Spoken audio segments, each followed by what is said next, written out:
ఒక పెద్ద ఆయన అన్నారట, నీ ప్రసంగంలో జనం బాగా నవ్వితే వారు నిన్ను మరలా పిలుస్తారు, కానీ నీ ప్రసంగంలో ప్రజలు కన్నీరు కార్చి ఏడిస్తే వాళ్ళు పరిశుద్ధులైపోతారు అని చెప్పారంట. దేవుని వాక్యం వింటున్నప్పుడే ఒక లోతైన పశ్చాత్తాపం కలిగి గుండెలు బాదుకొని కన్నీరు గార్చి, చిచ్చి నా బతుకు ఎలా ఉండకూడదు, నా దేవునికి దుఃఖకరంగా ఉండకూడదు, నేను మారాలి. పరిశుద్ధత నీకు ప్రియమైతే, ప్రార్థన నీకు ప్రియమైతే నీవు దేవునికి ప్రియం. అంతే. దేవుని కొరకు శ్రమలలో నిలిస్తే ఆత్మ నిలిచి ఉంటుంది. దేవుని విడిచి సుఖాలకు వెళితే ఆత్మ వెళ్ళిపోతాయి. జాగ్రత్త. కానీ బైబిల్లో పరిశుద్ధులందరూ ఎదుటివారి పాపాలు తమ మీద వేసుకున్నారు. ఇది సాక్షాత్తు యేసయ్య గురించినటువంటి స్వభావ వర్ణన కదా. దేవుడు అన్నాడు, ఈయన నా ప్రాణమునకు ఇష్టుడైన ప్రియుడు. యేసయ్య మనకు ప్రియుడు అవటంలో పెద్ద ఆశ్చర్యం ఏమీ లేదు. ఆయనకంటే పరిశుద్ధుడు, ప్రేమ గలవాడు ఎవరు దొరుకుతారు కనుక మనకి. కానీ మనము దేవునికి ప్రియులమేనా? మనమైతే మైక్ దొరకంగానే ప్రియులారా నువ్వునైనా పిలవగలం, కానీ దేవుడు అలా పిలవలేడు. ఈయన నా ప్రాణమునకు ప్రియమైన వాడు, ఇష్టుడు. ఇదంతా ఎవరు? సేవకుడు అనేవాడి లక్షణాలు రాస్తాడు.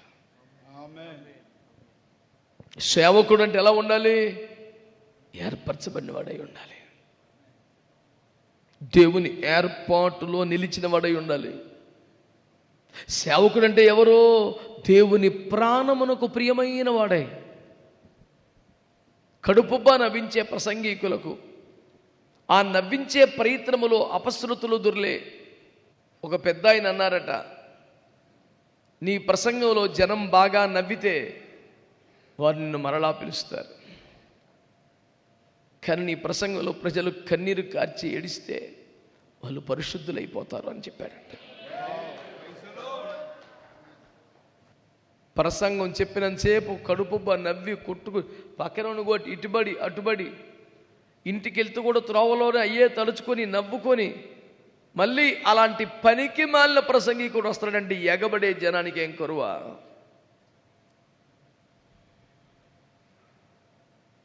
దేవుని వాక్యం వింటున్నప్పుడే ఒక లోతైన పశ్చాత్తాపం కలిగి గుండెలు బాదుకొని కన్నీరు గార్చి, చిచ్చి నా బతుకు ఎలా ఉండకూడదు, నా దేవునికి దుఃఖకరంగా ఉండకూడదు, నేను మారాలి అని పశ్చాత్తాపడితే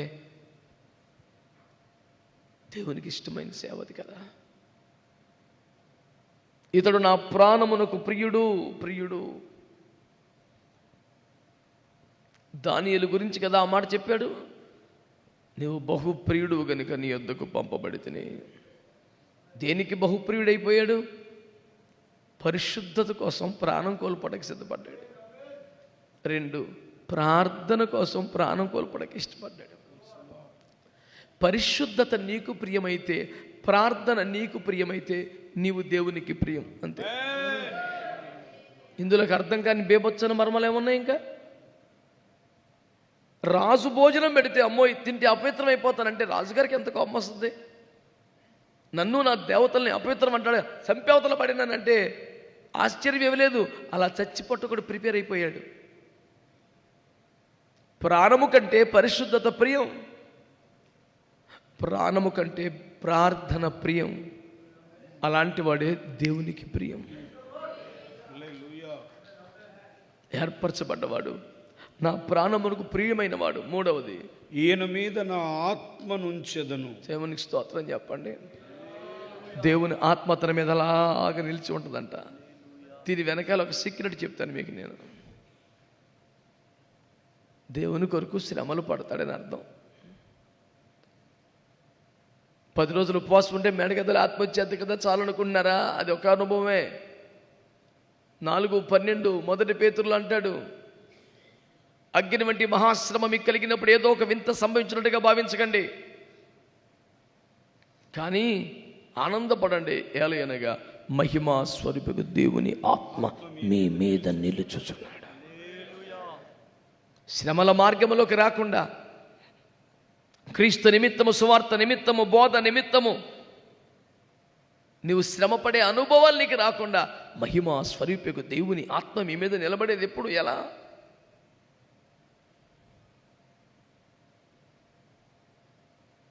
ఈరోజున అర్థం చేసుకోండి, ఆలోచించండి. దేవుని వాక్యం నీతో మాట్లాడుతున్న మంచి మాట గమనించు. ఏదో చేసుకుంటూ వెళ్ళిపోతున్నాం అన్నట్టుగా ఉండకూడదు సేవ. దేవుని ఆత్మ నీ మీద నిలిచి ఉండాలి. తేడా వస్తే,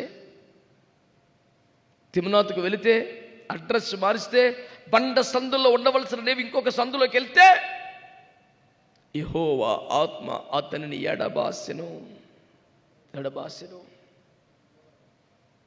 దేవుని కొరకు శ్రమలలో నిలిస్తే ఆత్మ నిలిచి ఉంటుంది.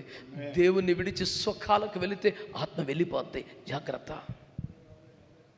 తేటగా కనబట్ల బైబిల్లో ఎవరు సేవకుడు? ఎవరి మీద దేవుని ఆత్మ నిలిచి ఉంటుందో అతను సేవకుడు. అంటే శ్రమానుభవాలను ఇష్టపడాలి కానీ సుఖానుభవాలను కోరుకోకూడదు. అది సేవ అంటే. అతడు సేవకుడు. తర్వాత మాట, ఈయన అన్యజనులకు న్యాయ విధిని ప్రచురము చేయును.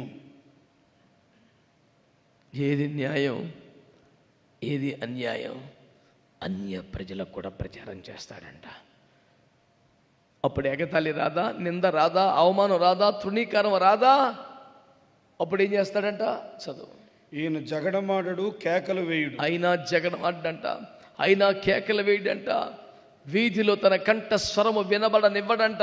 ఎందుకంటే అతడు ఆయనకు ప్రియమైన సేవకుడు. దేవునికి స్తోత్రం చెప్పండి. నీ వీధిలో సేవకుడిగా నీ కుటుంబం యొక్క గొడవలాడే స్వరమే వినబడుతుంటే ఇంకేమి సాక్ష్యం? కుటుంబ సభ్యులను, భార్యను, భర్తను కొట్టువాడుగా, తిట్టువాడుగా, రోడ్డెక్కువాడుగా, అన్ని జనులకి బాబు చిచ్చి ఏంటిది అనిపించేవాడుకుంటే ఏమి సాక్ష్యం? పొద్దు ఊగుల కోట్ల మీద పడి చేస్తుంటే భార్య మీద, భర్త మీద, ఇరుగోడి మీద, పరుగోడి మీద. ఈస్ట్ గోదావరిలో ఒక సేవకుడు ఉన్నాడు.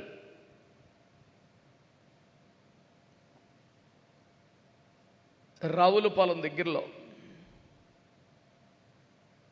ఆయన నమ్మకంగా మంచి ఉద్యోగం చేస్తూ దేవుని పిలుపుకు లోబడి దేవుడు చెబితే ఆ ఊరు సేవకి వెళ్ళాడు.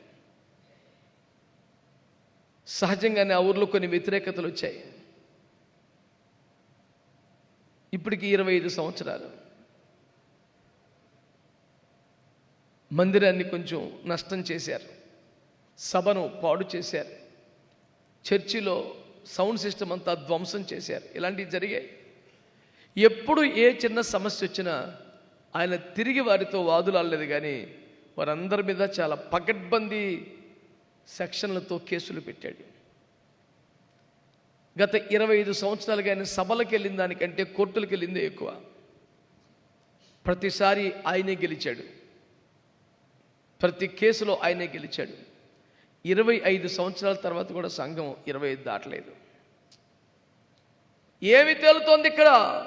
నువ్వు వ్యాజ్యమును గెలవటం గొప్ప కాదు, ఆత్మలను గెలవటం చాలా ముఖ్యం. నీది రైటే, నీదే న్యాయం, నువ్వు మోసం చేయలా, అంతా నిజమే. నీది సత్యమని వాడిది అసత్యమని, నువ్వు కరెక్ట్ అని వాడు తప్పని ప్రూవ్ చేయటం వల్ల ఎన్ని ఆత్మలు సంపాదిస్తావు? మీకు ఒక మాట చెప్పనా, బాధపడొద్దు. పరిశుద్ధతను కోల్పోయినటువంటి వారు తమ తప్పును ఎదుటి వాళ్ళ మీద పెడతారు. ఆదాము అవ్వలు. తిన్నావా అంటే ఏమా తిన్నావా అంటే అదిగో తప్పు మీదేసుకోరు అసలు. కానీ బైబిల్లో పరిశుద్ధులందరూ ఎదుటివారి పాపాలు తమ మీద వేసుకున్నారు. పోగొట్టుకుంటున్న వారి స్వభావం ఏంటో, నిలబడుతున్న వారి స్వభావం ఏంటో మీకు అర్థం కావట్లా? మీరు ఏ కేటగిరీలో ఉంటారు? అందుచేత నా మాటలు ముగిస్తున్నాను. ఏది సేవ? అరవడు, కేకలు వేయుడు, వీధిలో తన కంఠస్వరము వినబడనివ్వడు. మరి ఎక్కడ వినపడుద్దా కంఠస్వరం? రహస్యమందు చూచు తండ్రికి వినపడుద్దా కంఠస్వరం. హల్లెలూయా. చెప్పు నాన్న. విజయమందుటకు న్యాయ విధిని ప్రబలము చేయు వరకు ఈయన నలిగిన రెల్లును విరువడు, మకమకలాడుచున్న అవిసె నారను ఆర్పడు. స్తోత్రం చెప్పండి. భగభగ మండుతున్న దాన్ని ఆర్పలేకపోవడం వేరు. మకమకలాడుతుంటే చిన్న నిప్పు ఇంకా ఉంది, దాన్ని ఆర్పడంట. నలిగిన రెల్లుని విరవడంట. అంటే ఆల్రెడీ చితికిపోయిన జీవితం 5 నిమిషాల్లో దాన్ని క్యాప్చర్ చేసేయచ్చు. ఆ పని చేయడు. సరే మండని, సరే ఉండని అంటాడు. కొంతమంది ప్రభావంతో కొన్ని సంఘాలు, కొన్ని సేవలే కనుమరుగైపోతున్నాయి. మింగేసే లక్షణం గర్జించు సింహమైన సాతానుది కదా. అది ఎవరిని మిరుగుదునని తిరుగుతోంది కదా.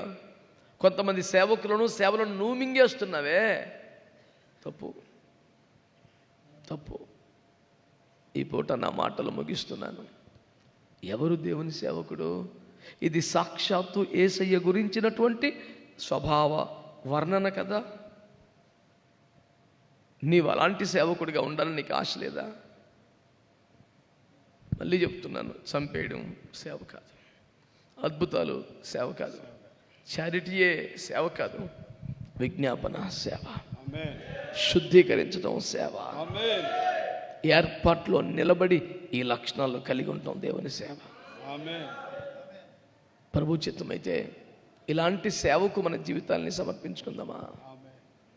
ఇలాంటి సేవ చేయడానికి ఇష్టపడి దేవునికి అప్పగించుకుందామా? మీకు ఇష్టమైతే మోకరించండి, వీలైతే మోకరించండి, లేదంటే కళ్ళు మూసుకోండి. చాలు, ప్రార్థన చేద్దాం.